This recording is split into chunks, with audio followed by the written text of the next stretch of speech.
Hello बच्चों, स्वागत है आपका हमारे यूट्यूब चैनल एडू बोर्ड में। आज हम लोग क्लास 10 का बायोलॉजी का पहला चैप्टर जिसका नाम है जैव प्रक्रम उसको देखने वाले हैं। इसमें हम लोग पहले देखेंगे कि पाचन तंत्र होता क्या है वास्तव में। तो ध्यान दीजिए, पाचन तंत्र, एक नाम इसमें छिपा हुआ है पाचन और दूसरा नाम छिपा हुआ है तंत्र। पाचन का अर्थ क्या है? तो पाचन का अर्थ है जटिल खाद्य पदार्थों का सरल पदार्थों में तोड़ना ही क्या कहलाता है?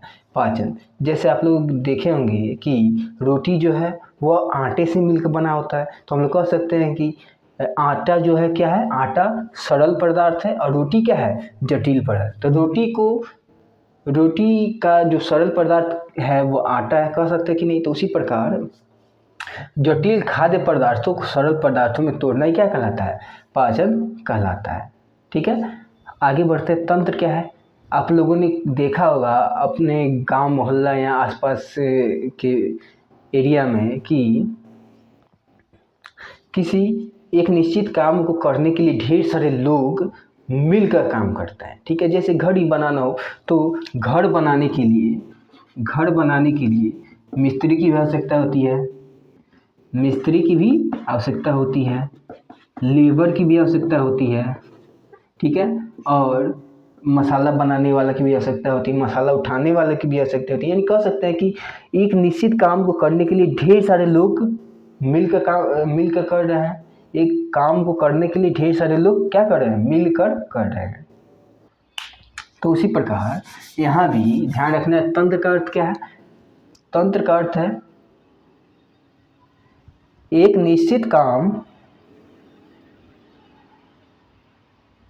को करने के लिए ढेर सारे अंग मिलकर करते हैं, उसे ही हम लोग क्या कहते हैं? तंत्र। ठीक है, यहाँ तक आप लोगों को समझ में आई होगी। अब आगे देखते हैं बच्चों। तो इस प्रकार पाचन तंत्र का अर्थ क्या हो गया? इस प्रकार पाचन तंत्र का अर्थ हो गया कि पाचन की क्रिया को पूर्ण करने के लिए जो अंग शामिल होते हैं उन सबको एक साथ क्या कहते हैं? हम लोग तंत्र कहते हैं।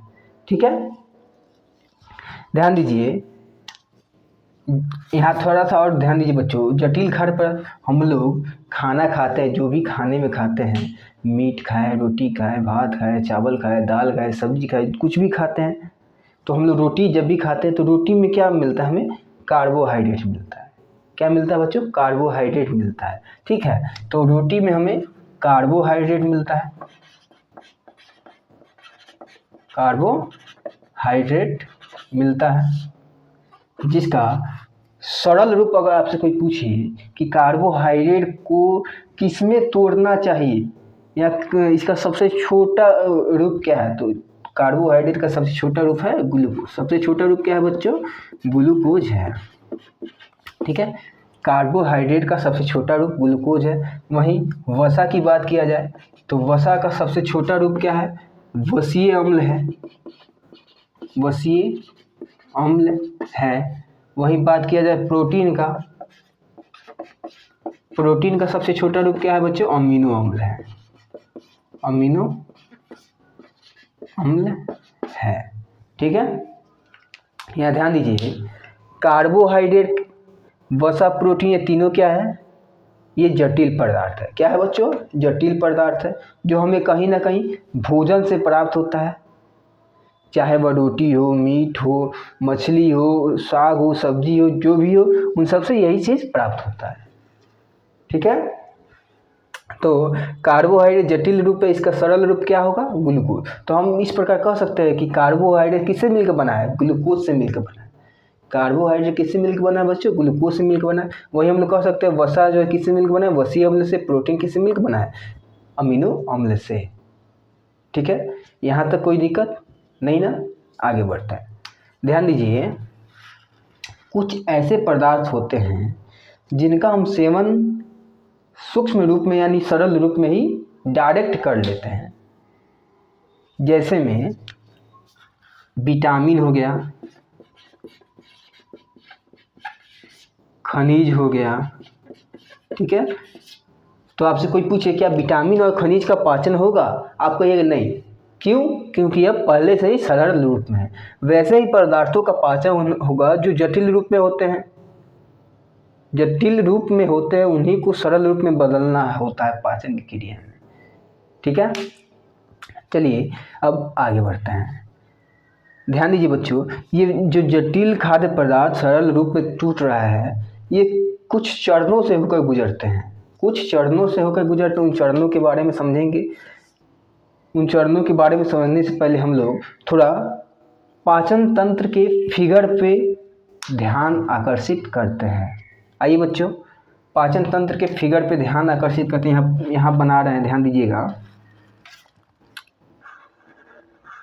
ये क्या हो गया? ये बच्चों हो गया हम लोग का मुख गुहा। ठीक है, ये क्या हो गया? मुख गुहा। आप लोग याद रखिए घर में सा, ये क्या है बच्चों? मुख गुहा। क्योंकि आपके एग्जाम में फिगर भी पूछता है, इसलिए फिगर को भी अच्छी तरह से याद रखना आपके लिए ज़रूरी है। इसके बाद यहीं पे होता है छोटी सी एक ग्रंथि, जिसका नाम क्या है बच्चों? लार ग्रंथि। ठीक है, अब इसके आगे एक अंग पाया जाता है जिसका नाम क्या है? जिसका नाम है ग्रास नली। जिसका नाम क्या है बच्चों? ग्रास नली। ठीक है, इसी ग्रास नली को हम लोग ग्रासिका भी कह देते हैं। ये बात आप लोग ध्यान रखिएगा। इसके बाद एक अंग आता है जिसका नाम है अमाशय। जिसका नाम क्या है बच्चों? जिसका नाम है अमाशय। ठीक है, आप लोग ध्यान रखिएगा। इसका नाम क्या है? अमाशय। अमाशय।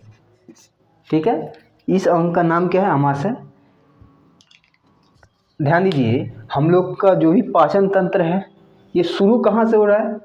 शुरू हो रहा है मुख गुहा से ना। तो आपसे कोई भी पूछे कि पाचन तंत्र की शुरुआत कहाँ से होती है, तो मुख गुहा से आप लोग बताइए। ठीक है, मुख गुहा के बाद आता है लार ग्रंथि, लार ग्रंथि के बाद ग्रास नली, ग्रास नली के बाद अमाशय, और अमाशय में ही एक ग्रंथि पाई जाती है जिसका नाम आप लोग ध्यान रखिएगा, जठर ग्रंथि। ठीक है, इसी में एक ग्रंथि इस तरह दीवार के जैसा होता है जिसका नाम क्या है बच्चों? इस ग्रंथि का नाम है जठर ग्रंथि। जठर ग्रंथि। ठीक है, अब आगे बढ़ते हैं। ध्यान दीजिए, ये आगे बढ़ के छोटी आंत से जाकर मिलता है। ठीक है, अमाशय आगे कहाँ मिलता है? छोटी आंत से मिलता है। ये जो अंग हमने बनाया अभी, इसका नाम क्या है? छोटी आंत है। इसका नाम क्या है बच्चों? छोटी आंत है। ठीक है, और इसके बाद भोजन आता है बड़ी आंत में। इसके बाद भोजन कहाँ आता है बच्चों? इसके बाद भोजन आता है बड़ी आंत में। ठीक है, ये बात आप लोग ध्यान रखिएगा। देखिए, छोटी आंत और बड़ी आंत जहाँ मिल रही है, यहीं पे एक छोटा सा अंग पाया जाता है जिसका नाम है अपेंडिक्स। क्या नाम है बच्चों इसका? अपेंडिक्स इसका नाम है। अपेंडिक्स इसका नाम है, आप लोग याद रखिएगा। अपेंडिक्स, छोटी आंत और बड़ी आंत जहाँ मिलते हैं उस अंग का नाम क्या है? अपेंडिक्स। आप लोग ध्यान रखिएगा। ठीक है, ये तो जठर ग्रंथि हो गया। अब ये छोटी आंत हो गया, ये बड़ी आंत हो गया। ठीक है, ये हो गया हम लोग का बड़ी आंत, जो आगे जाके कहाँ मिलती है बच्चों? मलाशय में, और मलाशय से गुद्दा में। तो इसका नाम क्या है बच्चों? इसका नाम है बड़ी आंत, और इसका नाम है मलाशय, और इसका नाम है गुद्दा।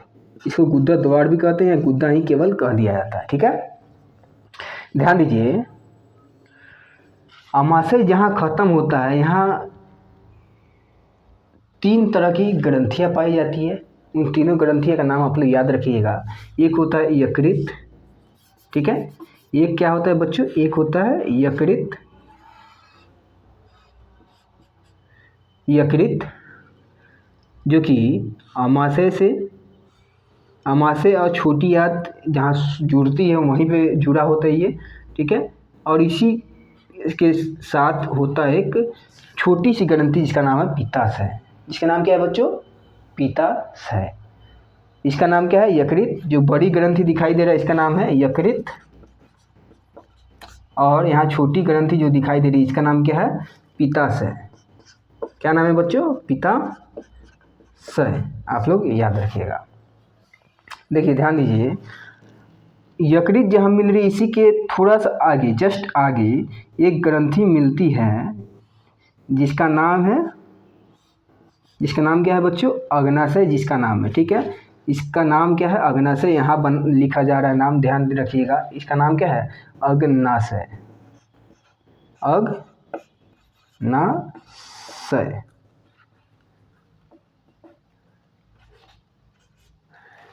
ठीक है, और यहाँ छोटी आंत में पित्ताशय यकृत जहाँ जुड़ता है उसके बाद उसके ठीक आगे अग्नाशय जुड़ता है और ठीक उसके आगे एक ग्रंथि पाई जाती है जिसका नाम है आंत ग्रंथि। ठीक है, यहीं पे एक ग्रंथि पाई जाती है बच्चों जिसका नाम क्या है?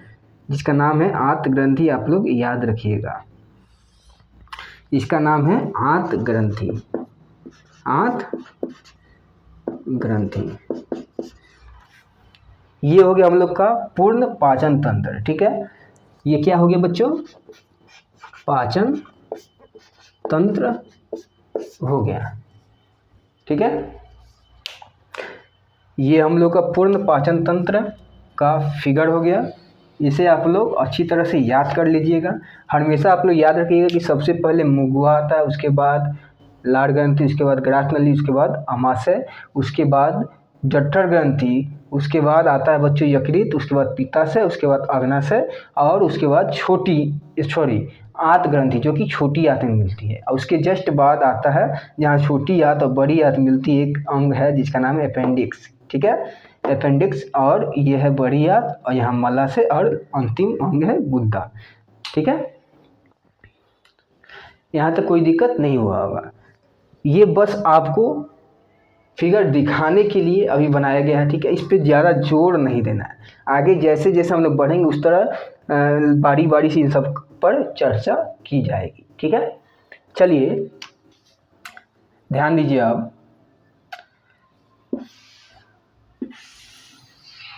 ध्यान दीजिए बच्चों, पाचन तंत्र हमारे शरीर के अंदर भोजन का पाचन हो रहा है, तो ऐसा नहीं है कि हम लोग डायरेक्ट खाया उसका पाचन हो गया। वह कई चरणों से होकर गुजरा होगा। उन्हीं चरणों के बारे में हम लोग समझेंगे कि पाचन क्रिया के कौन कौन से चरण हैं। ठीक है, पाचन क्रिया के चरण के बारे में हम लोग समझने वाले हैं, इसलिए आपका पूरा ध्यान यहाँ सामने होना चाहिए स्क्रीन पे। ठीक है, ध्यान दीजिए। पाचन क्रिया मुख्य रूप से 5 चरणों में पूर्ण होती है। कितने चरणों में पूर्ण होती है बच्चों? मुख्य रूप से 5 चरणों में पूर्ण होती है। ये आप लोग ध्यान रखिएगा। ठीक है, 1 2 3 4 5 6, ये तो 6 हो गया।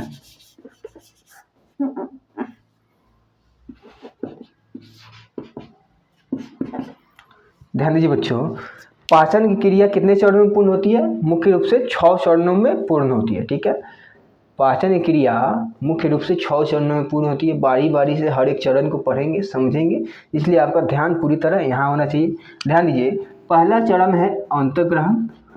अंतग्रहण, जिसमें हम लोग भोजन को क्या कहते हैं?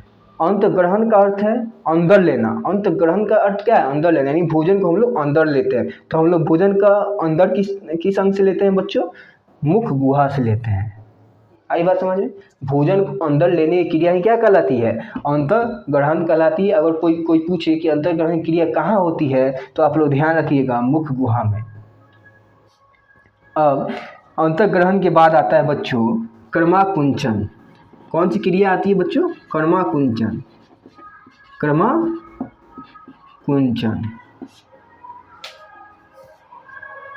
अंतर्ग्रहण के बाद कौन सी क्रिया आती है बच्चों? क्रमाकुंचन की क्रिया। इस क्रमाकुंचन की क्रिया में हम लोग समझेंगे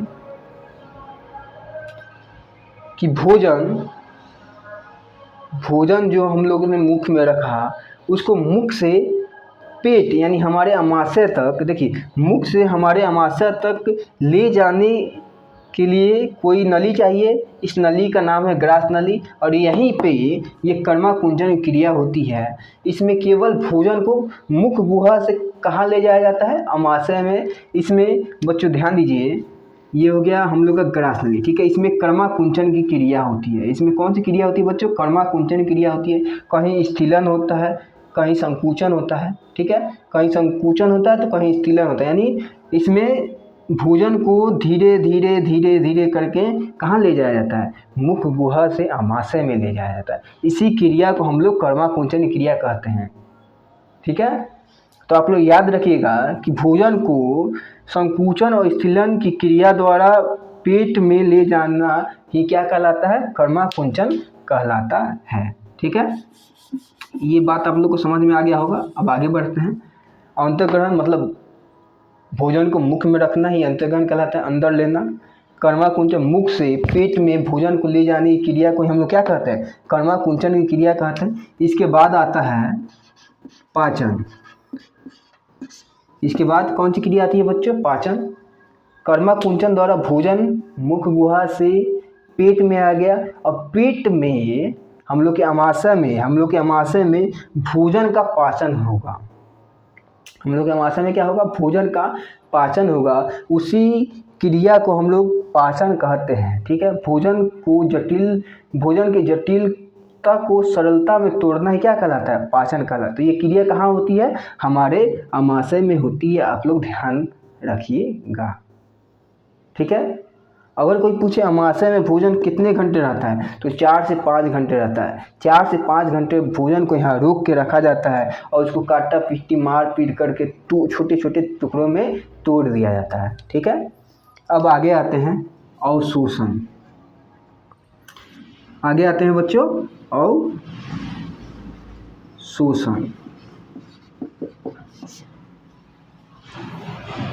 देखिए, अब जो भी पचे हुए भोजन होंगे वे अमाशय से कहाँ आएंगे? छोटी आंत में। कहाँ आएंगे बच्चों? छोटी आंत में आएंगे, ठीक है। तो छोटी आंत में भोजन जो आएगा उसमें जो भी आवश्यक खनिज पदार्थ होंगे, जो भी आवश्यक चीज़ें होंगी, उनको सोखना ही क्या कहलाता है? अवशोषण कहलाता है। उनको सोखना क्या कहलाता है बच्चों? अवशोषण कहलाता है, ठीक। ये अवशोषण छोटी आंत में भी होती है और बड़ी आंत में भी होती है। तो छोटी आंत में अगर कोई पूछे किस चीज़ का अवशोषण होता है, तो वो जो भी आवश्यक खाद्य पदार्थ होते हैं उसका अवशोषण कहाँ होता है? छोटी आंत में होता है। जबकि बड़ी आंत में हम जो भी जल का सेवन करते हैं उसका अवशोषण होता है, ठीक है। बड़ी आंत में किन पदार्थों का अवशोषण होता है बच्चों? बड़ी आंत में मुख्य रूप से जल का अवशोषण होता है, जबकि छोटी आंत में मुख्य रूप से खाद्य पदार्थों का अवशोषण होता है।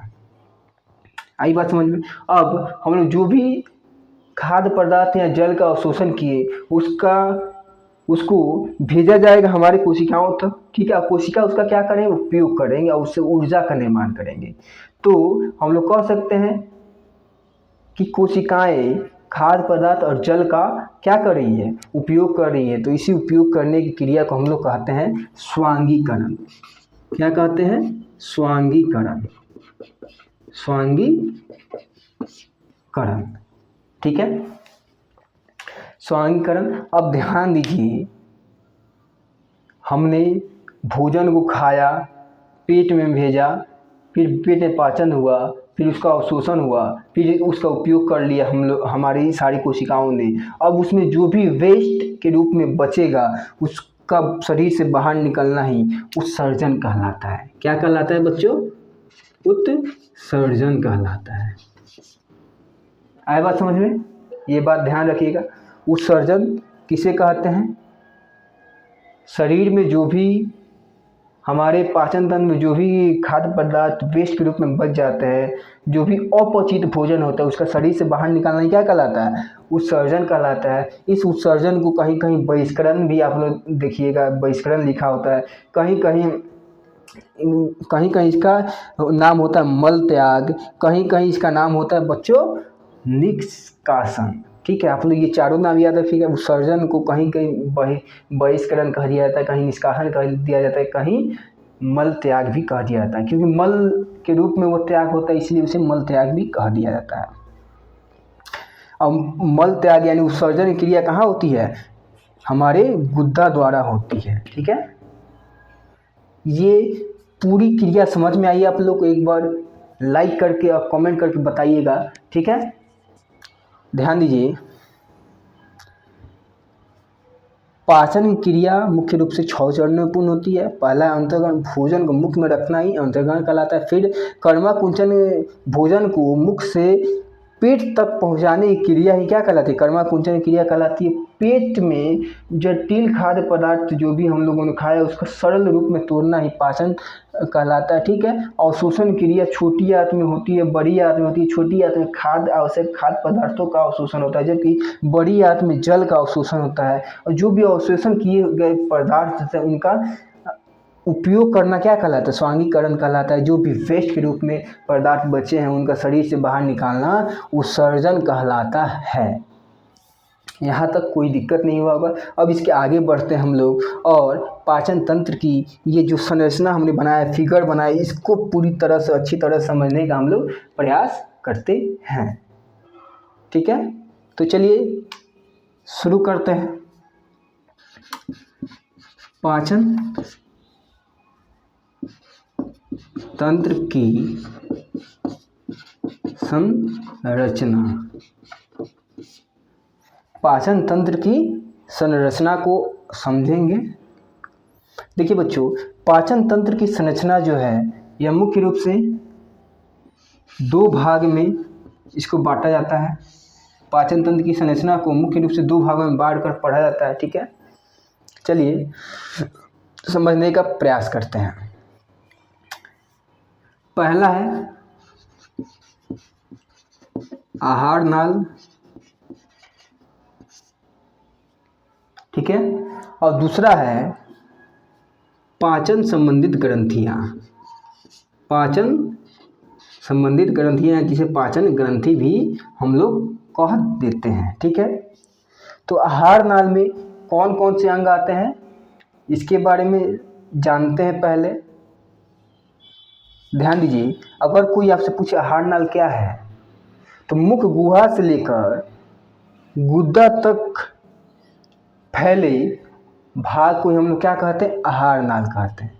ठीक है, मुख गुहा से, ध्यान दीजिए बच्चों, इस मुख गुहा से गुद्दा तक फैले हुए भाग को हम लोग क्या कहते हैं? आहार नाल कहते हैं। पाचन ग्रंथियां क्या है? तो पाचन की क्रिया में जो भी ग्रंथि सहायक होते हैं उसे हम लोग पाचन ग्रंथि कहते हैं। आप लोग ये बात हमेशा ध्यान रखिएगा। ठीक है, आहार नाल में आने वाले सभी अंगों के बारे में हम लोग समझते हैं एक एक करके। पहले हम लोग समझेंगे अमाशय के बारे में, पहले हम लोग समझेंगे मुख गुहा के बारे में। ठीक है, मुख गुहा के बारे में इतना तो आप लोग समझ गए होंगे कि आहार नाल में कौन कौन से अंग आते हैं और पाचन ग्रंथि में कौन कौन से अंग आएंगे। ठीक है, आहार नाल में आएगा मुख गुहा, उसके बाद लार ग्रंथि, ग्रास नली, अमाशय, छोटी आंत, बड़ी आंत, मलाशय, गुद्दा, ये सब किस में आएंगे बच्चों? आहार नाल में आएंगे। वहीं पाचन ग्रंथियों की बात की जाए तो जहाँ जहाँ ग्रंथि लिखा हुआ है वो सब आएगा। जैसे लार ग्रंथि हो गया, जठर ग्रंथि हो गया, उसके बाद यकृत हो गया, पित्ताशय हो गया, अग्नाशय हो गया, और आंत ग्रंथि हो गई। ये सब कहाँ किस में आएंगे बच्चों?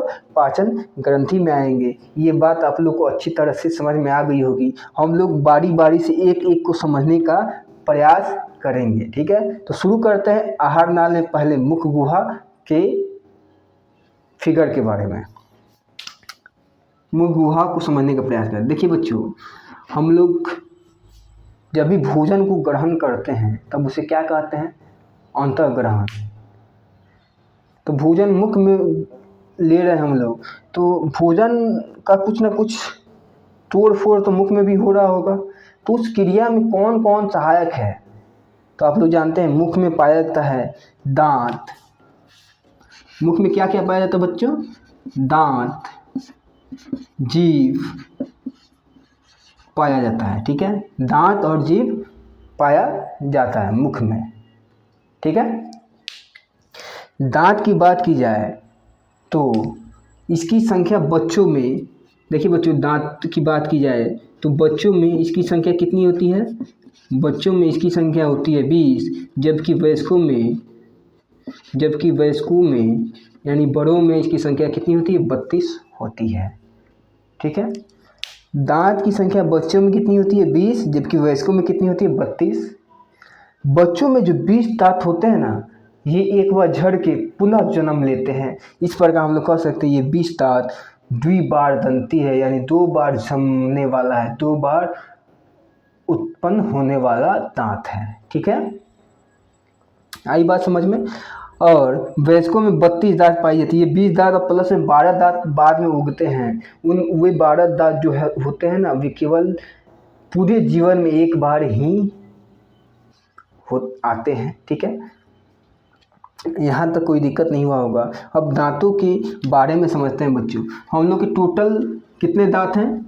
टोटल हम लोग के 32 दांत हैं, ये बात ध्यान रखिएगा। जिसमें 16 ऊपरी जबड़े में और 16 निचले जबड़े में दांत होते हैं। ठीक है, 16 ऊपरी जबड़े में और 16 निचले जबड़े में दांत होते हैं।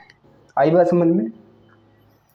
और एक बात ध्यान रखिएगा, जो बीच वाला दांत होता है उसके बाएं साइड और दाएं साइड जो दांत होते हैं वे एक समान होते हैं। जो बाएं साइड और जो दाएं साइड दांत होते हैं वे क्या होते हैं? एक समान होते हैं। यानी इसका मतलब ये 8 दांत अगर हमने पढ़ लिया तो ये पूरी की पूरी 32 दांत हम लोग पढ़ लेंगे, क्योंकि ये 8 इधर है तो इधर भी 8 दांत होंगे, इधर भी 8 दांत होंगे, इधर भी 8 दांत होंगे, यानी 8 के 32 दांत हो जाएंगे। ठीक है, और ये 8 दांत जो है एक समान रूप से होंगे, यानी यहाँ जिस प्रकार 8 दांत है उसी प्रकार यहाँ भी होंगे, उसी प्रकार यहाँ भी होंगे, उसी प्रकार यहाँ भी होंगे। तो क्या हमें इन 32 को एक साथ याद रखने की आवश्यकता है? नहीं, क्योंकि हम लोग अगर ये 8 दांत समझ गए तो हम लोग ये 32 दांत पूरी तरह याद कर लेंगे। ठीक है, तो आइए इन 8 दांत के बारे में समझने का प्रयास करते हैं। ध्यान दीजिए बच्चों, ये दांत जो है मुख्यतः 4 प्रकार के होते हैं। एक होता है कृंतक, दूसरा होता है रत्नक, तीसरा होता है अग्रचर्णक और चौथा होता है स्वर्णक। ठीक है, कृंतक की संख्या एक साइड यानी 8 दांत में कृंतक की संख्या कितनी होगी? 2 होगी। रत्न की संख्या 1 होगी और स्वर्ण की संख्या कितनी होगी बच्चों? 2 होगी। और ये चौर्ण की संख्या 3 होगी। आप लोग याद रखिएगा, 3 2 5 3 8। ठीक है, टोटल 8 दांत हो गए ना। जिसे पहले 2 दांत, देखिए बच्चों यहाँ ध्यान दीजिए, ये पहले 2 दांत जो हम लोग के दिखाई देंगे, इन 8 दांतों में पहले 2 दांत जो दिखाई देंगे वे हमारे कृंतक कहलाएंगे। और उसके बाद जो एक दांत लंबा नुकीला दिखाई देता है उसे हम लोग रत्न कहते हैं। और उसके बाद जो 2 दांत दिखाई देते हैं उसे हम लोग अग्रचर्णक कहते हैं। और उसके बाद जो 2 दांत दिखाई देते उसे स्वर्णक, सॉरी 3 दांत जो दिखाई देते उसे हम लोग स्वर्णक कहते हैं।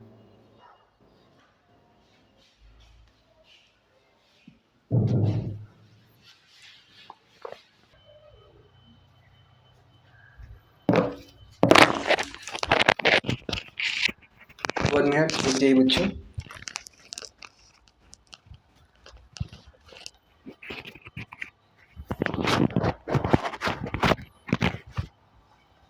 ध्यान दीजिए, कृंतक की संख्या कितनी? 2, रत्न की संख्या 1, अग्रचर्णक की संख्या 2 और चौर्ण की संख्या 3। ठीक है, कृंतक आप लोग हमेशा याद रखिए, कृंतक का काम है काटना। कृंतक का काम क्या है बच्चों? काटना। हम लोग खाना जब भी खाते हैं तो सामने से ही काट देते हैं ना। कभी देखे कोई किसी को इधर कोना से काटते हुए? खाना को कभी हम लोग सामने से काटते हैं, यानी सामने का जो 2 दांत मिलेगा वो क्या है? कृंतक है। इसका काम क्या है बच्चों? इसका काम है काटना। इसका काम क्या है? काटना। रत्न का काम क्या है? चीरना फाड़ना। ठीक है, चीरना। इसका काम क्या है बच्चों? चीरना। ठीक है, रत्न का काम चीरना है। रत्न का काम क्या है? चीरना। आप लोग देखे होंगे वैसे जानवर जो मीट खाते हैं, यानी मांसाहारी होते हैं, उनके जो सामने के 2 दांत होते हैं ना, वे लंबे लंबे होते हैं। क्यों? क्योंकि वह चीरने का काम करता है। अगर वही उनमें छोटा पाया जाएगा तो वह मीट मछली जो है उनका सेवन करने में असमर्थ होंगे। जैसे हम लोग में ही रत्नक पाया जाता है, पर छोटे छोटे आकार में पाया जाता है, जिसके कारण हमें जो भी भोजन होते हैं उसे पका कर खाने की आवश्यकता होती है। पका कर हम लोग खाते हैं। जबकि जो भी जीव होते हैं, जैसे कुत्ता हो गया, बिल्ली हो गया, ये सब जानवर जो भी होते हैं, ये कच्चे ही मांस को खा जाते हैं, क्योंकि उनमें रत्नक जो है ये बड़े आकार में पाया जाता है। आई बात समझ में? अगर छोड़ना की बात किया जाए तो इसका काम है पीसना। इसका काम क्या है बच्चों? पीसना। और चुअरना की बात किया जाए तो इसका काम है, इसका भी काम पीसना ही है। इसका काम क्या है बच्चों? इसका काम भी पीसना ही है। ठीक है, इन दोनों का काम पीसना, आप लोग ध्यान रखिएगा। यहाँ तक आप लोग को समझ में आया होगा। मुख्य गुहा के बारे में पूरी तरह समझ में आ गई होगी बात। ठीक है, दांत क्या होता है, कैसे काम करता है, कितनी संख्या होती है, सभी दांतों के प्रकार और क्या क्या काम है, ये बात आप लोग को समझ में आ गया होगा। ध्यान दीजिए, कृंतक की संख्या एक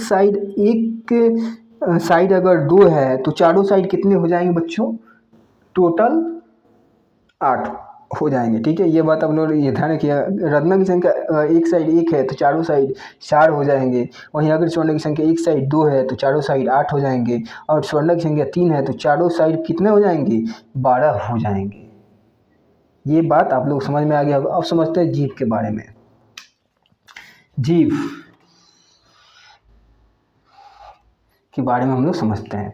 ध्यान दीजिए, जीव जो है ना, वह एक पेशीय उत्तक की बनी होती है, जो काफ़ी मतलब लचीली होती है। ठीक है, वो काफ़ी लचीली होती है। और वह यहाँ एक हड्डी पाया जाता है जिसका नाम है हायोड। जिसका नाम क्या है बच्चों? हायोड। इस हड्डी से यह जुड़ी होती है।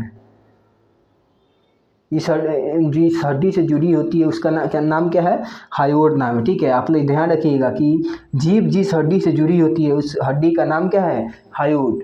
ठीक है, और जीव का मुख्य काम क्या है? जीव का मुख्य काम है स्वाद को चखना। क्या काम है बच्चों? स्वाद को चखना। और जो भी यहाँ लाड़ ग्रंथि द्वारा लाड़ उत्पादित की जाएगी, जो भी लाड़ हमारे भोजन में मिलाए जाएंगे, उसको भी मिलाने का काम यही जीव करता है। ठीक है, ध्यान दीजिए, जीव स्वाद को क्या करता है?